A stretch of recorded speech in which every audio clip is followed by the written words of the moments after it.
வணக்கம். ராமநாதபுரம் மாவட்டம் பாம்பனில் 550 கோடி மதிப்பில் புதிதாக கட்டப்பட்ட பாம்பன் பாலத்தை பிரதமர் மோடி இன்று திறந்து வைக்க உள்ளார். இதனை அடுத்து 4000 பேர் பாதுகாப்பு பணியில் ஈடுபட்டிருக்கிறார்கள். குறிப்பாக மோப்பநாய் உதவி கொண்டும் சோதனைகள் செய்யப்பட்டு வருகிறது. தொடர்ந்து கடல் வழியாக தீவிரவாதிகள் ஊடுருவல் இருக்காத வண்ணம் இருப்பதற்காக இந்திய கடலோர பாதுகாப்பு படையினர் பாதுகாப்பு பணியில் ஈடுபட்டு வருகிறார்கள். மீனவர்களும் கூட கடலுக்கு செல்ல தடையும் விதிக்கப்பட்டுள்ளது. பிரதமர் மோடி காலை 10:40 மணியளவில் இலங்கை அனுராதபுரத்திலிருந்து ஹெலிகாப்டரில் இந்தியா புறப்படுகிறார். காலை 11:45 மணியளவில் ஹெலிகாப்டரில் ராமநாதபுரம் மண்டபம் வந்தடைகிறார். மதியம் 12 மணியளவில் பாம்பன் பாலத்தை திறந்து வைக்கிறார்.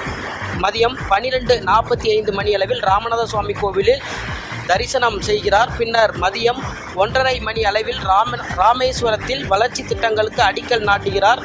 2:55 மணியளவில் ஹெலிகாப்டரில் இருந்து மதுரைக்கு புறப்படுகிறார்.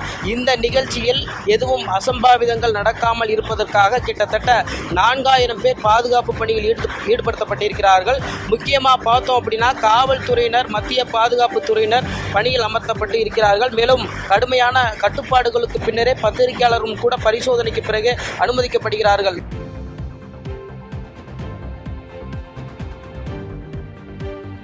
பாதகம் செய்பவரை கண்டால் நாம் பயம் கொள்ளலாகாது பாப்பா.